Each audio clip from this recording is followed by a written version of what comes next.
All right, we're gonna go ahead and get started. We're gonna take a break whenever the food gets here. I apologize about that. We have a vendor that's bringing it, and they apparently mixed up our order, and it's on its way. So that means, I don't know if that means to be here in 10 minutes or that means to be here in 30 minutes, but just in the interest of their time, and we'll thank them all for coming. Okay, Paul's gonna stand. So, want to make a brief introduction. Obviously, y'all already know Paul, so we won't go into much detail there, but this is Jenna Callahan, and she's with the Woodlands office? Yes. Okay. And then Sandra Marconi, and we were actually in a mastermind group, I guess, after the summer, this fall. Yes. And there's some great things. She's got some great commission ideas and stuff that I'm sure she'll share if you're willing. And this is Chris Heller, and Chris and I go way back when I was in high school, playing basketball up at Willow Drive Methodist, and he used to instruct gymnastics and kick me out of the gym. But since then, we met back probably about, I don't know, about 5-6 years ago. You came in here, and one of the things that I saw, he had a board on Facebook, and I'll let you tell the story because you can probably do it much better justice than I can. But I thought, man, that's a great idea, and anybody that's willing to do that deserves some business. So, you want to go ahead and share that story? Tell a little bit about yourself. All right. So yeah, I hope that you weren't expecting to see Chris Heller here. My name is Hiller with an I. I bought the wrong vowel. So I was here 2 years ago, Andrew, I think. I taught a class called How Not to Be a Damn Real Estate Agent. And I actually wore this thing that Andrew's talking about. So I live right next door to an elementary school, and the carpool line for the school is very, very long. Katy School District has cut back on their bus routes, and so, and our school is kind of a magnet school as far as elementary schools go, because it's a two-way immersion program, Spanish, English. So just a lot of car drivers. So I had a listing, just about a 2-minute walk from the school, so I made a sandwich sign, put on a clown hat, and I walked the carpool line. Walk to school in less than 3 minutes, And Andrew saw it on Facebook. It actually was a pretty good idea. I got leads from walking that carpool line, and it was a lot of fun. So that's that story. All right, so thanks for sharing. Sorry, I'll see if I can find a picture. Put it up there. What I'm going to ask them to do now is just go ahead and just tell us a little bit about yourself, how long you've been in real estate, what did you do before real estate, if you had a previous career, and what's your proudest accomplishment that you've been able to achieve thus far? Just tell us who you are. You want to start, Paul? Okay, well, I'm Paul Goldberg, and I've been in real estate probably all my life. My folks have been in real estate. My first open house that I sat on by myself, I was 12 years old. And I was licensed in California for a couple years. And then I moved here to Texas like 35 years ago, and then I got my license here. And during that period, I was active, not active. Mainly, I was active as a real estate agent, probably more in the 80s. And then I was in development, and then I stopped.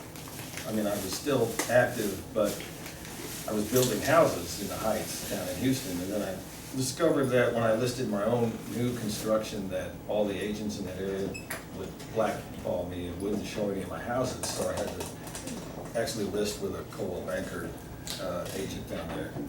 And so anyway, I stopped doing that in 2009 when the economy kind of went south, and I got put out of business doing that, and I moved up here and started I joined here in 2012, but I started actively in the latter part of 2013 here in this office, this market center.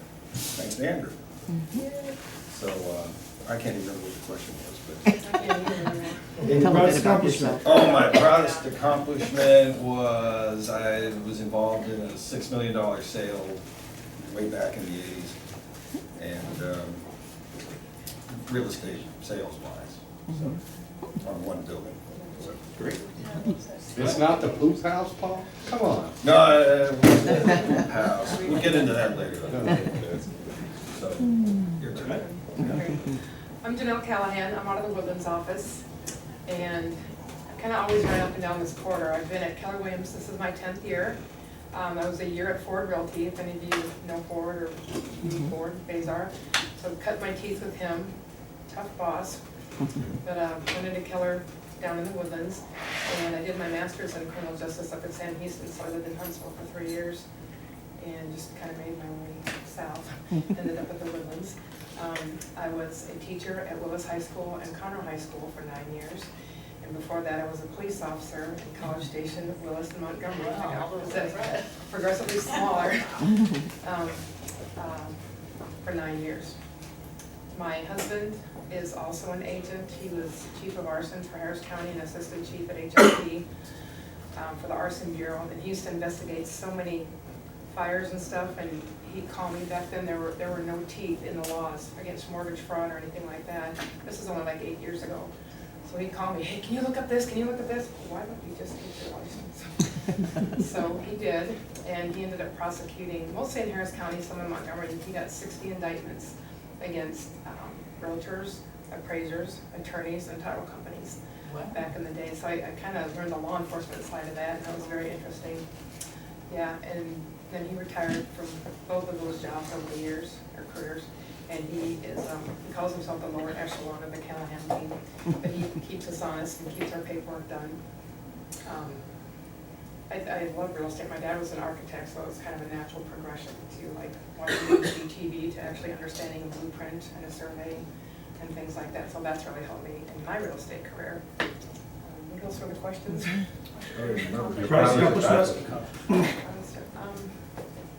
I have 2 sets of twin boys and a daughter, and just raising them. 2 sets? Yeah, I'm like Noah's Ark, they come 2 by 2. And my daughter's in between, so we're just getting them raised right. My older boys turned 30 yesterday, and my younger ones are 15. Good for you. Thanks. Don't gray hair. Lie. That's it. That's all the questions. Yeah. I'm Sandra Marconi. I am with Keller Williams Metropolitan. I've been there for a couple of years, but I've been in KW for 14 years. So I've known nothing but red. So I love Keller Williams. I was a solo agent up till about 4 years.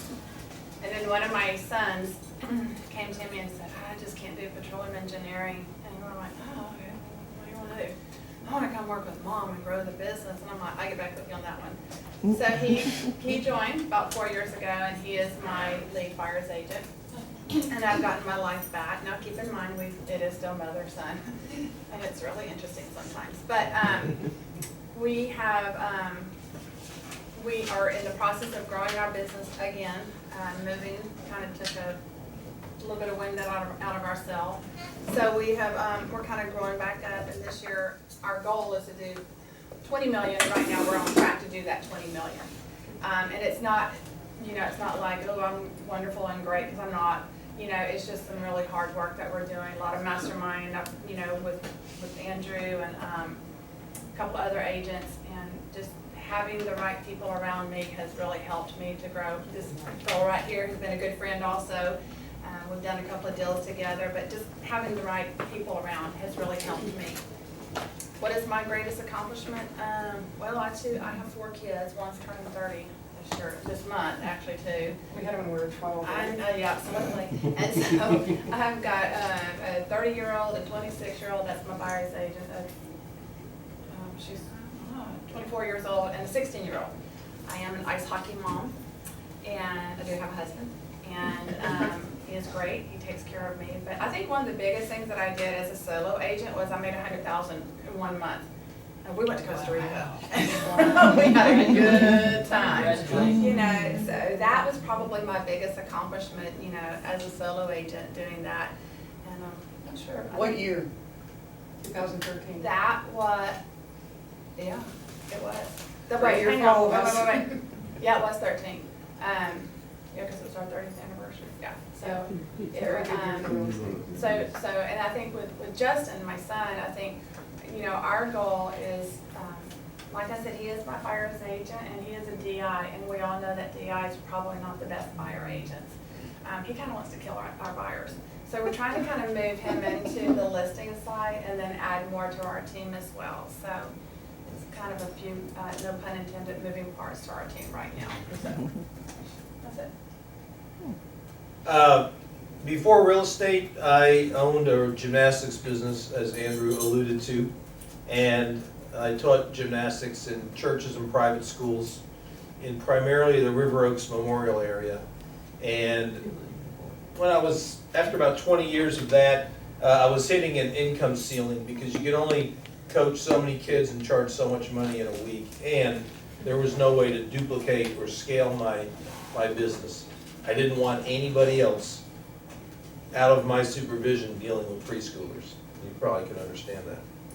So I began to look at different career options, and I talked to a lot of people about being a realtor, what that would be like, if they thought I'd be good at it. The same conversations probably all of you had at one time with people before you decided to start your real estate business. And I met a guy named Fred Wright, who was the team, and maybe you know Fred because he lives up here. He was the team leader at Keller Williams in Katy at the time, the only Keller Williams in Katy. Now there's a cheap imitation run by Joe Rothschild. Right on. They're our frenemies. We call them our frenemies.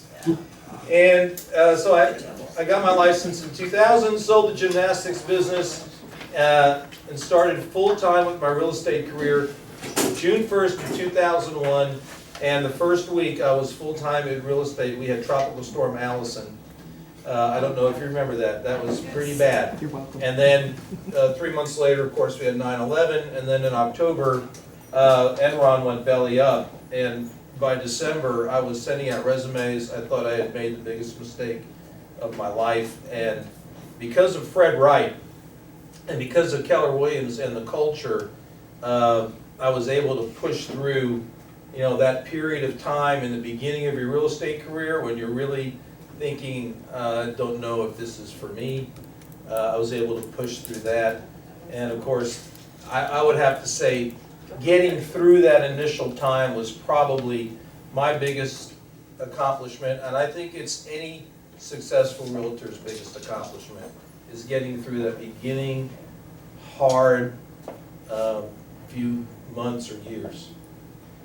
It's interesting that you bring that up. And so I owe it all to my team leader. And I bow down to team leaders because they are incredible people. They have to be psychologists, business managers, trainers, counselors. But it's interesting he brings up 911, because for those of you who weren't in the business at that point, everything shut down for a month. There was no transactions. I mean, it was dark times. And fortunately for me, I was in College Station, so I didn't see the storm. It didn't impact us like it did Houston, and then Enron didn't affect us as much. But that's three things that you went through within a very For short 6 period of time, months. and we just went through one, and it was tough times. So. All right, let's take a look. Tell us about your teams or your individual. You told us a little bit already, Sandra, but just going back and just say, do you have any associates on your team? If so, what are their roles? When was your first hire? If so, what position? What's been your best hire? Just talk a little bit about growing businesses, because we got people here and are aspiring to maybe put a team together. Well, let me tell you this, hire slow, fire fast. Okay, that is from the voice of experience. Does your son know that? Yes. I had hired a young lady that came to work with me, and my biggest downfall is I'm very loyal to a fault.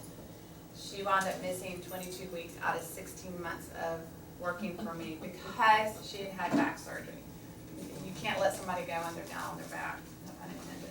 So we wound up keeping her, and I literally, my numbers just really went into the ditch. It was bad. So right now, I'm in the process, I was just talking to Chris about this, I'm in the process of hiring a new admin to fulfill what I need. And I was talking, I don't know if any of y'all know Melanie Pippery, but she's a pretty big agent in the Houston area. And we were just talking numbers and just, she was grilling me, what do you want them for? And I need somebody to leverage my time so that I can get out there and be on the phones more, be in front of people more, and getting more business to where I'm not having to do a price adjustment or, kind of sue the seller or buyer or anything like that. So to me, taking your time to hire is really, really, really important. But within what is it, 90 days, 90 to 100 days, you're gonna know if they're gonna work, and if they don't be afraid to let them go, because that literally cost me probably about $60,000 to $65,000 out of my pocket, that I just don't ever wanna do that again. So call me before you hire somebody. I'll coach you through it. What methods, expand on that a little bit, what methods do you go to recruit select, or have you done any other classes or training, or how do you use the DISC or the KPA, or? Yes. So, so what I am in a part of several masterminds, and a friend of mine is in White Plains, New York. And so he and I have been talking, and he has just hired a company out of Philadelphia. They're Keller Williams. She was the admin for Matt Feddick. Okay, so she's no longer with him because she's started her own team, but she has a consulting group. And so they will advertise, they will find the people for me down here. And trust me, I've grilled them on this. I'm like, how you gonna do that? So they will find the candidates for me, and then they will also administer the KPA, the DISC. And I don't know if y'all know what the Keller KPA is, but it's what Keller Profile Assessment. So it's kind of in place of the ABA that everybody used to do. So they will get me anywhere from 6 to 8, maybe 7 possible applicants. And then they're gonna video everything. They're gonna take them through all the DISC and the KPA, and then find out how much of a self-motivator are they. They're gonna go through the whole shebang. Then I'm gonna look at those videos, and then we're gonna whittle it down to about 3, and at 3, they will then do their life story. So from those 3, my husband and I will sit down, we'll watch the videos, I'll be in on the interviewing process. Then they will hire them we'll hire one of those people at that time. What kind of got me about this is that they will train that admin for 6 months. And trust me, I'm paying for it, okay, it's not cheap. But I'm paying them to train them every week in the Keller Williams way to come and do the job that I have for them to do. We've got a very, very busy office. Like right now, we're putting 7 homes on the market this month. That's a lot of homes for us to do that. That's not including any of our buyers at all. So for us to do that, I'm leaving Sunday for convention. There's just a lot going on. I need somebody there that can handle everything that we've got going, and they have to be licensed as well. So if you know anybody, let me know, because we are interviewing. So that's. What's the name of that company again? You were gonna ask me. I forget how she says her last name. Soprana, CIPRANI Consulting. Lindsay Soprani, yeah. Are you paying these people straight salary, or are you paying them real estate commission based, The- a combination the admin? thereof? Yeah, The admin will be salary plus bonus. based on production. No, my bonus will be based on units. Last year was kind of a low year for us. We did 55 units. So we have a bonus plan lined out for listings, buyers, and for leases as well. But I also expect that admin to be bringing me business as well too. I expect them to be talking to their sphere of influence and bringing it in, and they'll get compensated for that. Does that answer? Chris? I have a team of 6 people. I've got an administrative assistant licensed, 2 buyer's agents. My wife has her license. And my former full-time administrative assistant still keeps my books and pays my bills. I joke with her that I have to keep her on the payroll because she knows more about my finances than anybody in the world. And, she knows exactly like how much money I took out of the ATM at the Gold Nugget and things like that. I'm not joking. She just, but that's not why I keep her on the payroll. She's great. So my philosophy, there's so many different ways to hire. My best hire was that woman. I hired her in 2007, and she worked for me exactly 10 years, just retired from full-time work to be a full-time grandmother. It's very hard to let that happen. However, I realized it was an opportunity because there was a place I wanted my business to go, and sometimes when you have someone who's at the helm like she was, she's basically the CEO, and kind of set in our ways, and we were kind of set in our ways of doing things, I didn't feel that I could change gears and shift gears and take the business to a new level. So the person who has replaced her is incredible. She is so bottom line oriented. She's on me about my goals, she's on me about my appointments, holding me accountable, just as accountable as my MAPS coach. And so that's worked out really well. But the one thing I will say about team, if you're building a team, there's team heaven and team hell. And I did speak about this when I spoke here 2 years ago.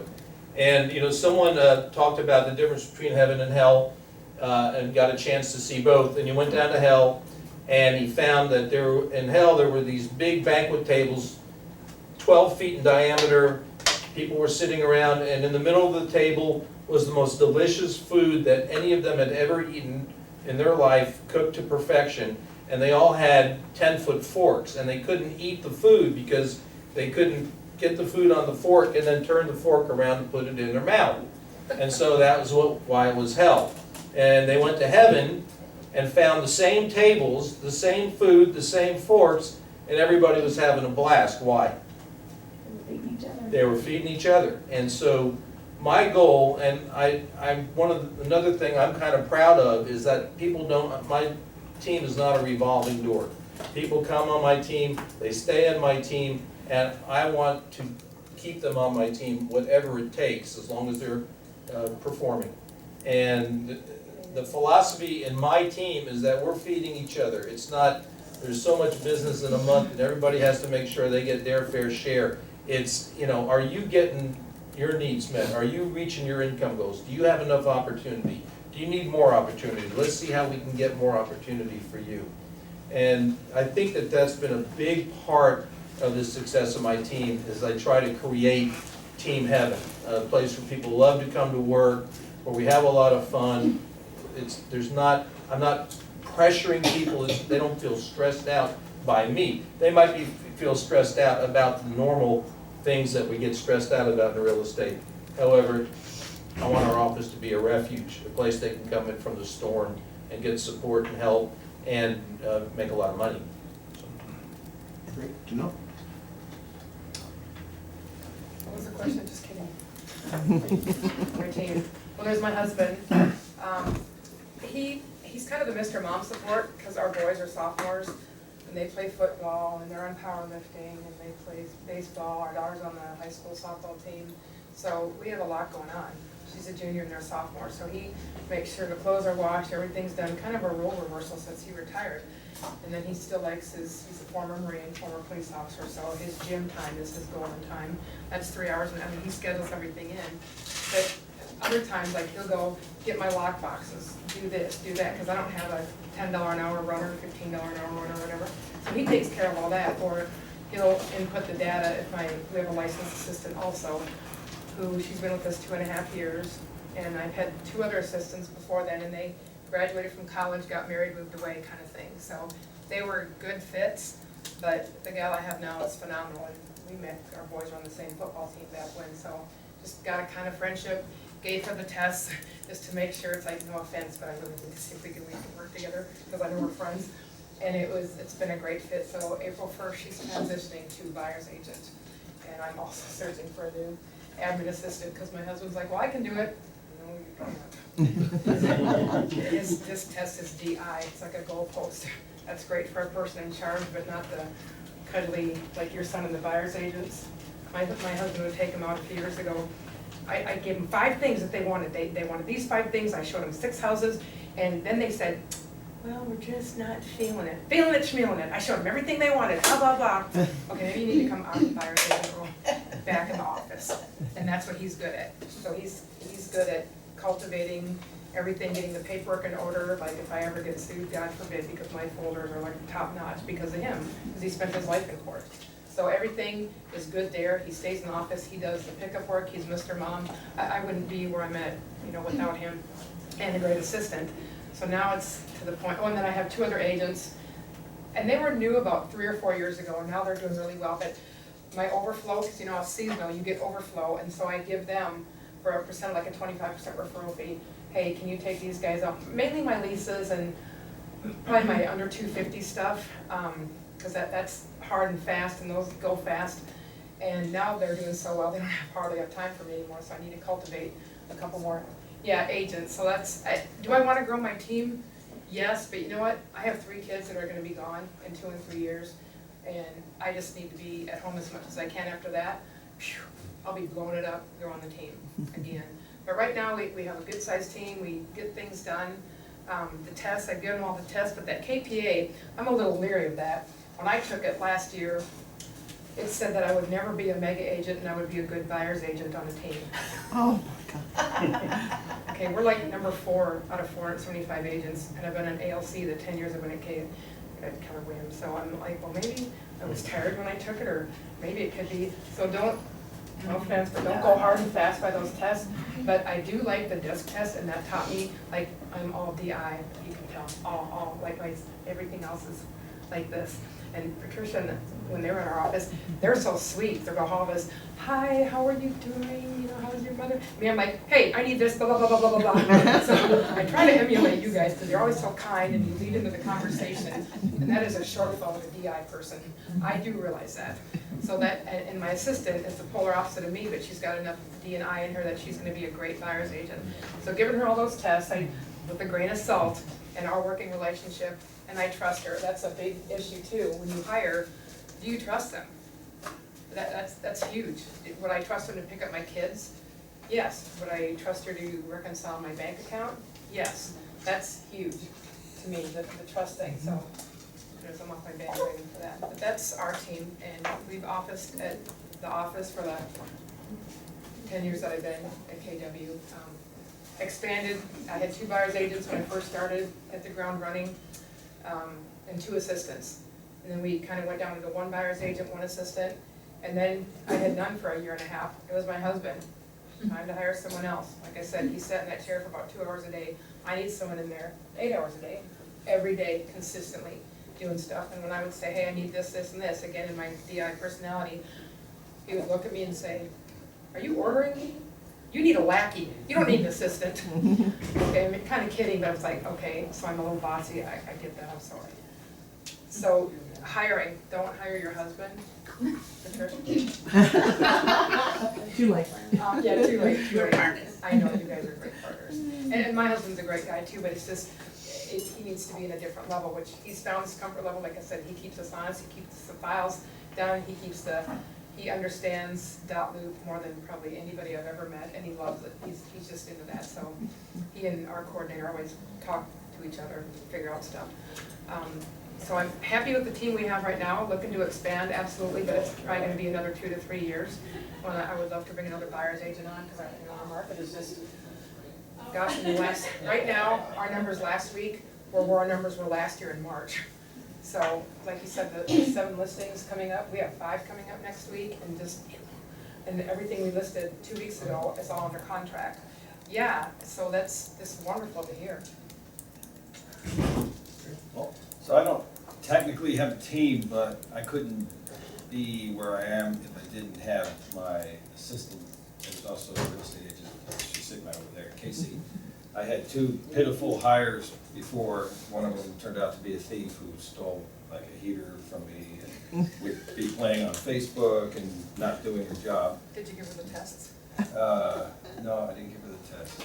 I should have, but you're right, I shouldn't, I didn't do it. But one day after I let her go, I actually was doing everything on my own, which was okay, but I was getting really too busy, and I'd be staying up here till 11 o'clock at night, doing all this paperwork, which I really don't like doing any of that stuff.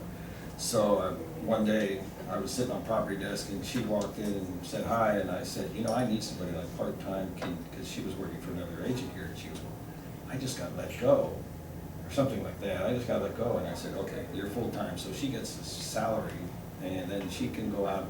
I help her do deals, and I kind of teach her, like right now, she's doing her first commercial deal, so I'm doing her second one, and I'm helping her do that. And she does her own thing too, but we kind of help each other. She helps me a lot more probably than I help her.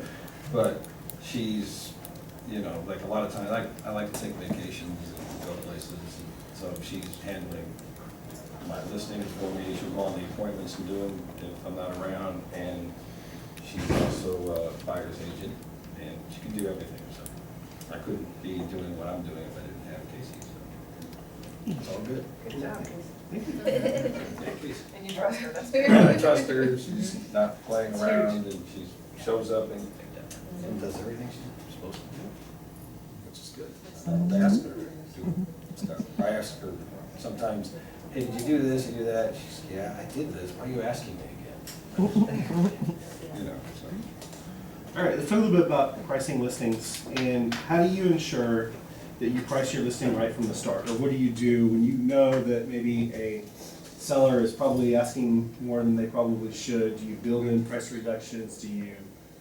What do you do? Just lay that scenario out there. For me, I just, like I have one right now that is way, way overpriced. And when I took it though, I didn't really mind taking that particular listing because my eye is really on that particular owner's larger, bigger house down in Houston. So it isn't gonna sell. I've told her she's $120 a foot higher than where it should be. And I've told her that. So, but I don't mind having a sign in front. I get phone calls, and then I've probably sold one or two off of that house. Because when everyone's calling up, I'm really honest with them. You know, this thing's like $340 a foot, and it really should be like $200 a foot. So do you really want to, you know, but I have maybe another one over here, so, you know, I can, and when I get calls on it, I can direct them to something else, because I want to make a sale anyway, so I know that sounds a little odd, but, and then sometimes if I can't get somebody to price it right, then I tell them, okay, let's make a deal then. If we don't have something in like 1 or 2 showings in the first week, we'll do a price adjustment. I hate calling them reduction, so just call it a price adjustment. And then we'll lay out, you know, like over a period of like 21 days, maybe 2 or 3 drops, and then until we get it sold. And hopefully it goes pretty quick. And lately it's, I don't know, we've got like 6 that are getting ready to close in the next month, I guess. And they've all been, you know, they've all been pretty good. Of course, I've got a few that are listings that are hanging out there, just too expensive, but, you know, I mean, the one listing I have is like $1.2 million, and I don't really mind having that because I've picked up some other stuff from it, but she has a house in Houston that if I could get to list it, and I think she kind of likes my act so far, so she'll probably let me do it. It's like a $40 million house. So, Where's it, River Road? no, it's off Memorial, Yeah. near Chinny Rock You area. need to refer it out. Yeah. 30% referral. You never know. I've known her for a while, and she's pretty cool. So she's, you know, she calls me and asks me. I said, nothing's changed. I haven't even had an offer on it. I mean, I told her when I came in the door, it's $800,000. She says, well, I want $1.4 million. And I said, oh, you're wasting your time, but I'll list it. And we kind of argued a little bit, and finally $1.2 million. And I won't even ask her to do any adjustment on it because she's just gonna say, no, I'm not gonna do it. So, but I don't mind, because like I said, having the sign out there is good advertising for me. Meanwhile, I've sold others just based on having, this is lakefront property, so. Next. The question is, yeah. both. Price reductions, how do you show your listing priced well or priced to sell? Do you do stuff when you go on the listing? Do you? Paul says I beat him up, no. I go in and I give them I actually use the Keller Williams stuff, the triangle pricing, how important it is.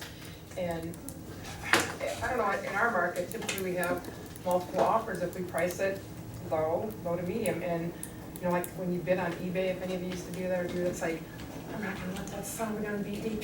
When you go up and up and all of a sudden, well, maybe that's me talking. I paid too much for this, darn it. But at least you won the bid. So I always tell them, like, we can get multiple offers. And so I always go to low to medium, and I tell them, okay, this is the deal. If in 2 weeks, if we haven't had 5 showings and or an offer, we need to come down about 5%. Now, the last 3 years, that has not been true because the market's been a seller's market since 13, our best year. So I went maybe 2 to 3%, and every 2 weeks, it's like, I'm on the phone, I'm talking to them, I'm sending them comps, sending them comps, sending them comps. And they're seeing their gold-plated castle, and we're just seeing a normal house. So I'm like, why would you think, I mean, I just have all kinds of analogies, why would you think that anybody would pay more for your house? Well, the engineer's like, well, my studs are only 16 inches apart, and the rest are 24, nobody cares, nobody sees that. I mean, I just tell them, you just have to be real life person. And like you said, I have a couple listings that are high, $650, and they should be $575, $585 at this point, because based on the comps when we listed them in October, okay, we did 6 months back, and that was the comparatives, but they're not there anymore. So they started out on the cusp of almost being too high, whereas a lot of the other prices around them, were selling, and they were kind of hard to sell neighborhoods. Anyway, one over toward Tomball, well, both of them toward Tomball actually, and that area is just blowing up off of Kirkendall. If any of you get the chance to go down South Kirkendall or that whole area, Tomball, 2978, it's just, Montgomery, Magnolia, that whole 249 to 149 area is just insane. So when you're comparing yourself to new builds or something, if you don't have the bells and whistles, you just gotta show them, hey, they have this, well, ours has this, but that's not what people want. Your upgrades aren't necessarily what other people want. And I just have to keep talking till I'm blue in the face and show them the numbers, like my engineer guides, my left brain people, guys and girls, I have to show them the numbers to just say, hey, this is where we're at. Well, can we try it for 2 more weeks? Again, okay, my sign's in the yard, I am picking up all kinds of business off you, and everything else around you is selling. Your house is selling everything around you, because they think they're getting a great deal, and the rest of the neighborhood, and then once they're like, really? Yeah, and so that's how I'm able to get my pricing down. But I was, within 2 weeks of listing, that's kind of the golden rule, 5%, and we're back to almost a balanced market, so 4 to 5% reduction. And if you haven't had, like I said, 5 showings or 1 offer. Because if it's too high, I just tell them, you're pricing out people. People search in increments of $25,000. So if you're priced at $615 and you should be at $575, would you sell your house for $575? Well, yeah, I probably would. We list at $575. The comps are showing $574. Let's list a round number. I'm kind of a round number, even number girl. And that's my strategy. I have to show them the statistics. So I'm constantly on the computer. My files are like this thick because, okay, here's the next round of comp. Scan them to them, send them to them, call me, let's discuss. Or I'll go by and say, hey, let's go over this. So kill them with kindness, beat them up, probably, yeah.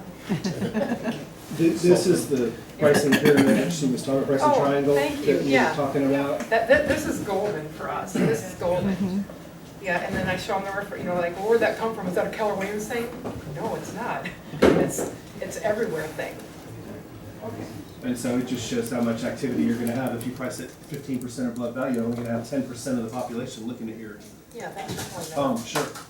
Sure, but yet if you price it at market value, you'll have 60% of the eligible buyers out there looking at your property, and why it's not a good idea to way overprice your property. And we have a lot of multiple offers, like we probably have more than the average because we do price in that lower.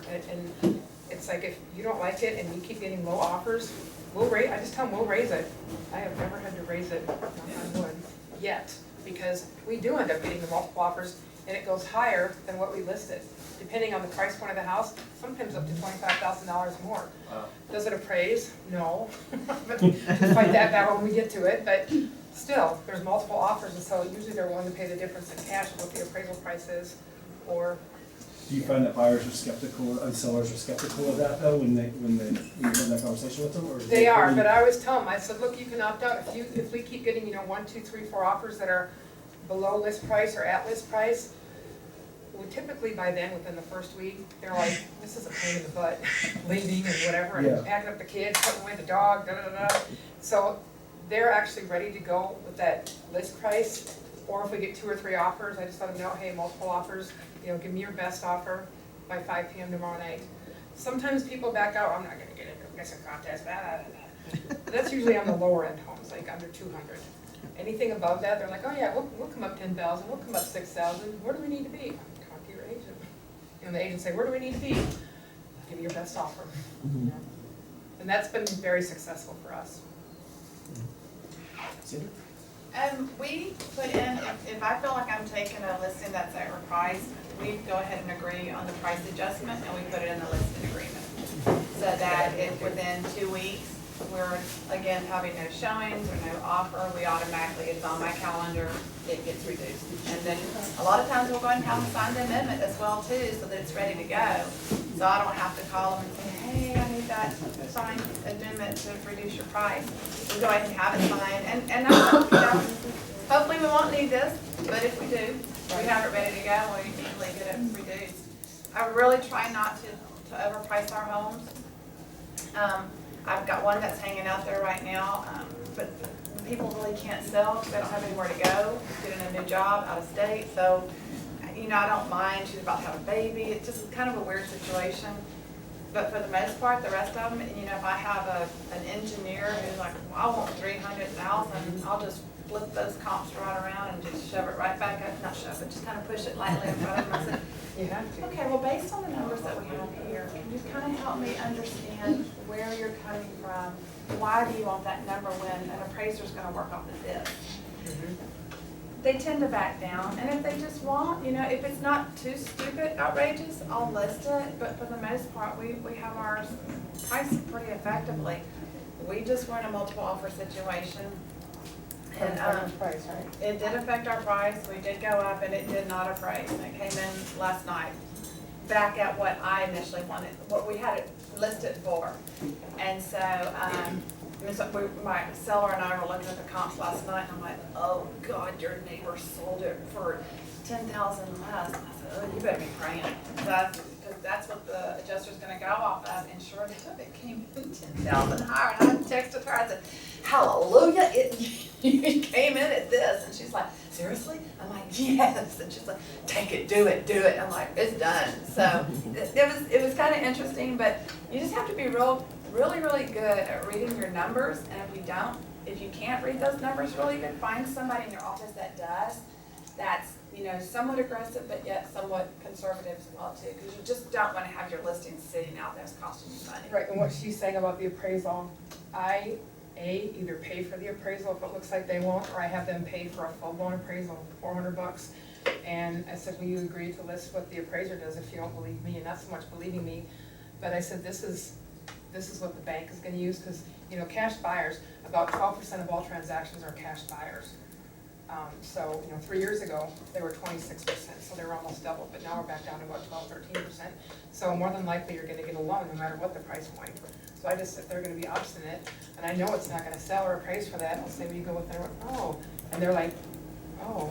Sometimes I have to pay for it, most of the time I don't, but it is well worth it, because then I get my price, within 30 days, we're under contract, and you look like a hero. How many of y'all have taken bold? Okay, I would have thought, this is the top 20%? Yes, there's a couple of Yeah, that's great. Well, the bold laws are right up there, and everyone's been talking about logical arguments for making the price right, and I've certainly done everything that they've said. However, one of the bold laws is logic makes them what? Think, but what makes them actually act? Emotion. Emotion, yeah, makes them act. And when a person is going to price their home right is when they come to that point in time where they realize that the pain of not reaching whatever goal they were trying to reach by selling their home is greater than the pain of reducing the price. So if mom and dad, if the spouse is separated because he's had to start work in Florida and she's still back home with the kids, the pain of that separation is here, and the pain of lowering the price is up here. Well, eventually They meet. they meet, and then the pain of lowering the price Diminishes. becomes less than the pain of the two of them being separated. So, you know, in bold, we learn that we have to keep coming back to their goals, to their emotions, to their motivation. And that's why it's so important to understand their motivation. So that in the initial pricing, you do all the logical stuff, but you try, and most of the people price I mean, I'd say more than half of my sellers are gonna follow my recommendations. It's the ones that don't. And you have to take them through 4 stages, and you can write this down. They're in a state of positive present. They think they know what they should price their home at, what their home is worth, and what they can get. And you need to move them from that positive present to a negative present. All right, if we list it there, this first weekend, when everybody who looks at your home are not new buyers in the market, they are buyers that have turned down every other home. And now they're coming to look at the new girl in town. And if you're not better compared to what they've looked at already, they're gonna pass on yours too. And what's going to happen is now, in subsequent weeks, negative future, you're gonna be competing now with, this weekend, you won't be competing against other homes. Because everybody has already seen all the other homes. They're coming to see yours. It's the new one on the market. In subsequent weeks, now you're gonna be competing against all the other homes. You're gonna make it more difficult on yourself to sell it at this price. So let's price it right so that you can get with your wife in Florida, quickly. You take and go positive present to negative future to positive future. You work through that discussion. And it's always a pain versus pleasure argument when it comes to price reductions. There it is. All right, we're gonna go ahead and get started again.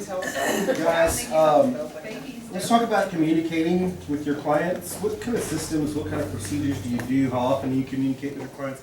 How do you communicate with your clients? In other words, you find out that people want to text or call, or just tell us kind of what you do on a regular basis. Chris, why don't you start with this? I communicate with my sellers once a week. We have a set appointment. When they know that I'm going to be calling them, I tell them they can answer the phone or not. And then, of course, I communicate with them as the need arises. I do have a questionnaire. I have a communication plan. So on a listing appointment, very often when I ask them, so what are you looking for in a realtor? They'll say, well, we want a good communicator. We want someone who's going to communicate with us. And I'll say, well, that's fantastic. I actually have a communication plan. And I take out my communication plan. And it's a questionnaire. It's an understanding about when I'm going to communicate with them, when I'm going to call them. Just find out their preferences regarding email, text, voice-to-voice communication, and then a schedule for when they can expect me to call. And most other realtors don't bring out a communication plan, and we both sign it. And I think sometimes that's helped me get a listing, especially if it's an expired listing or some other situation where they've had a bad experience previously with a realtor not communicating with them. You teach people how to treat you, and so my clients find out pretty soon that if they text me after 6 o'clock, they're not going to get a response until the next morning, unless it's a matter of extreme urgency. I love that. Isn't it be possible to get a copy of that communication form that you use? Because I think that's great. I've never heard of that before. I love it. Thank you. Sandra? I suck in communicating with my people. I'm gonna be straight up with you. Oh, I'm not perfect there. Yeah, I have the plan, now I've got to follow it. What we've noticed is that when we do tell people we're gonna call them, their house typically is under contract before we even get a chance to do anything. So that's kind of what we've been experiencing. However, I do ask at our list appointment, do you want to be text, call, email, what form of communication do you prefer? I too, like Chris, if it's 6 o'clock, like I had a guy, crazy, I love him, but he's crazy. He texted me last night, really need to talk to you. 7:15, I just texted back, at dinner with the fam, talk to you tomorrow. Oh, okay. So I had to put it in my phone to remind myself to call him this morning because I will forget. Immediately called him, after I got ready this morning, I was doing some stuff before I left. And we talked and conversed, and I set that expectation that I'm going to their house tonight after this. And so we're gonna set, guidelines. I don't work on Sundays. I haven't worked on Sundays in 13 years. And I've missed one deal in 13 years by not working on Sundays. And my clients know that. Now, what we do is not rocket science. Nobody is dying, nobody's bleeding. There is nothing dire emergency that has to be picked up and answered right immediately, right then. And if you're blowing my phone up 10 times in one, consecutive time, you're gonna get rejected. It's that reject button. And it's not to be mean, it's just leave me a message, I will call you back. If I'm with a client, I don't pick up my phone. Anyway, back to the question. Our goal is to communicate. If they want us to communicate every week, we will. And I do fall through the cracks on that at times. But the bigger thing is to communicate every 2 weeks. Because I don't like calling saying, hey, how are you showing? You okay? And I don't like that phone call either. Who does? So I try to, within 2 weeks, make sure I'm touching base with them, make sure they're getting set up on all our reports and everything like that, so they are aware of what's going on. We haven't gotten feedback. We're calling to get feedback, and I'm letting them know that I'm calling to get feedback. And if I have to send an email, sometimes that's a real needy client, I will blind copy my client on it so he sees what I'm doing as well, or she. So for the most part, everybody's been pretty happy. We've only had, I think, one guy this last year that was, can I just share the story? Okay. And so he was a referral from a previous client, and he was an accountant. I thought, it's going to be fun. And so I sent over the listing agreement. I met with the wife, never laid eyes on the husband, not once. It was up to the wife to decide. Great, I got this. So got her to where she was, yeah, let's do it, So I sent over the listing agreement. We do a 6-month. I don't feel comfortable doing a 6-month listing agreement. I'm like, okay, fine, we'll do 4. I feel better with 3. I sold his house in 21. And so I asked him at closing when I met him for the first time, did we sell it fast enough for you? Because nobody else in the neighborhood is sold. Everybody else is sitting out there on the market. So those kind of people that are kind of needy like that, not needy, wired that way, I do want to communicate with them a little bit more. Those that are kind of chill and laid back, they don't need to be called every week, Hey, you had a showing. Did you know that? They don't need that, But then I have some people that won't talk to me. Oh, we had a showing. I know, isn't that great? That's so exciting. I'll just make that call you back. So that's kind of definitely not your style. But that's kind of the way I roll. So they're happy. That helps. I just texted for that communication plan. Oh, thank you. They may even email it now. So. They They come to our house in Huntsville. Oh, yeah. They came to my house at 8 a.m. I forgot about that. Small town living. Yeah, they just rang it. I'm stressed. No, when I said I need to get my robe on. When I was teaching high school in Willis, I was also a police officer, kind of overlapping there. Midnight, Sunday night, knock, knock, knock on my door, and I thought, and my kids are in bed, and I was divorced at the time. Answer the door, it's one of my students. He's like, I just shot who? You shot who? What? He just shot, it was a drug deal, and he shot, and he goes, I don't know where to turn myself in. Willis Police Department's not open past on Sundays, so come on in, I'll sit down on the couch, I'll call the county. So small town living, yes, knocking on my door at midnight, because they trusted me as a teacher. Like, where's your gun? I threw it back in the field. Can I frisk it just in case? Come on in. One of my students, one of my best students actually. I taught resource math and pre-algebra, but anyways, that was related back to small town living, knocking on your door. Yes. And we work 7 days a week. 7 days a week, yeah. I have, I had to write it down because this is kind of, we have what's called Tuesday Talk. Tuesday Talk. I try to call on Tuesdays, but I ask them up front, like y'all do you want, because I have some people that text, my millennials they're text. Text, no filter, just like my children, and having 3 teenagers. By God, if I text you, Mom, you better answer me right now. Oh no, that's not the way the world works. No. Just because you text me. And sometimes, like if I'm sitting, in an ALC meeting or at mega camp or somewhere, I can text my life away, just whatever, and still kind of pay attention. But that's not the expectation. So I try to set it up right away, because my first time buyers, especially my younger people, they're just like immediate gratification. So I have to tell them, look, I have a family, this and that, I'll be there. And I tell them repeatedly, I work for you. You don't work for me, I work for you. So I'm always there for you. But I do have a family, and I would love for you to be my only client, but I do have other clients. Oh, okay, so now they're real respectful. Yes, ma'am, I know it's 6 o'clock at night, but I just have one question, and that's fine, what is it? 6 o'clock, we're still off. We're still off. I was last night. So that's, anyways, the Tuesday talk is whether it's a text, an email, or whatever, and like you said, there's no showings because you're too high.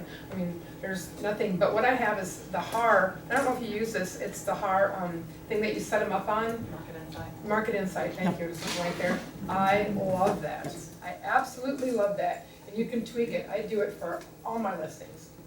And my buyers, all of them run a drip campaign. Even if we found a house, we're going under contract, they stay on that. And at the end of the option period or whatever we contract on, then they're cut off from there, once we made it through option. But that Market Insight is fabulous, and if I can learn how to do it, y'all can. I mean, it's wonderful for what's going on in the neighborhood. So that is my topic. I go to them on Fridays.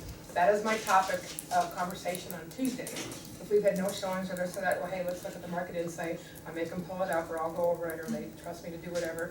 Or I'll say, do we need to do some more comps? I'll show you what's going on and what do you think? Or hey, because Tuesday I can plan, or hey, can we have an open house? And I vet our newer agents. I don't do my open houses very often because we have a lot of them, but I'll vet a couple new agents because I just don't want anybody sitting in my open houses, especially my higher end ones, and train them and take them there before and everything, and how to do it, just to make sure they're comfortable too, because I want them to be comfortable in the house. And being a law enforcement background, I'm always, aware of, don't steal this, don't let them get in the medicine chest, we'll always walk around with them, da-da-da-da-da, keep your eyes, and they're like overwhelmed sometimes, but you have to do that. You're responsible for that house. So that, anyways, that's what I talk about is open houses. Do you want to do open houses? Great, I can get you set up. Then we start advertising like that day for the open house, putting a sign in the yard, getting it on MLS, that kind of thing. So that's my Tuesday talks. I have plenty to talk about, obviously, but I have to make the stuff up and get a plan of action, and they love that. Even if I have nothing to say, then I make something up or go or like, hey, I did the comps again. They're still the same. You're still too high. No, I'm just try to be a little bit more diplomatic. Do y'all know where Market Insight is in HAR? Yes. Have y'all used that? Okay. You have to be on the, what is that extra 15? Platinum. Platinum, in order to use it now. The platinum Oh, I MLS thought to use It it. was like $99. There's also. Yeah, for a Totally worth year, it. Totally worth it, you It guys. is. There's also Yeah. Trulia, it is Trulia, and you have listings, you can go to your listings and you can set it up for a listings report weekly as well too. So I just did that this morning for you. So that's another good way to keep your people up to date on kind of what's going on out there. Okay, so that's it, like a Tuesday talk. I have, thanks. Well, with me, when I take a listing, I tell people I'm available anytime you want to get a hold of me. If you got a question, and if there's some weird feedback, I'm gonna text you or call you, or send you an email, or just, you'll get it straight from CSS anyway. And you can always text me. Kind of pisses off my girlfriend because it can be 11 o'clock at night and some crazed seller or buyers wondering, why would they send me this kind of feedback? I had a guy who would smoke 2 packs of cigarettes in his house during the day, and I told him, I took the listing, I said, listen, you really gotta stop smoking in this house, and we're gonna have some issues, and he wouldn't stop. So I finally, after like the second or third week, put into the listing, I said, this is a smoker's paradise. I remember that. Yes, I remember that. I showed that Awesome. Bring all your smokers. Yes. I said, the owner is a smokes like a chimney, so. It was a positive twist. I thought it was genius. Yeah, so Really? thank you. Well, appreciate it. It Growing worked, up with and then smoking people parents, would that was call me, genius. agents would call me, I said, is your client a smoker? And they said, or a non-smoker. Don't bring him to this house. Yeah. You don't wanna see You this sold it, didn't house. you? Yeah, I sold it to a smoker. Wow. It's kind of weird, because I always feel like I'm part of somebody's family, like when I've got their listing. Right now I've had to buy, let's see, this week I've got to buy 3 different families about anywhere from $12 to $18 for Girl Scout cookies, because I'm buying it from their daughter, or this daughter over here, or whatever. Same here. So, That's but appreciated, because I used to be the cookie mom for 4 years. So I got a stack of those, but I have people to be able to reach out and get a hold of me, and if I don't answer, I usually text them back, or I have a little custom thing on the phone. Hey,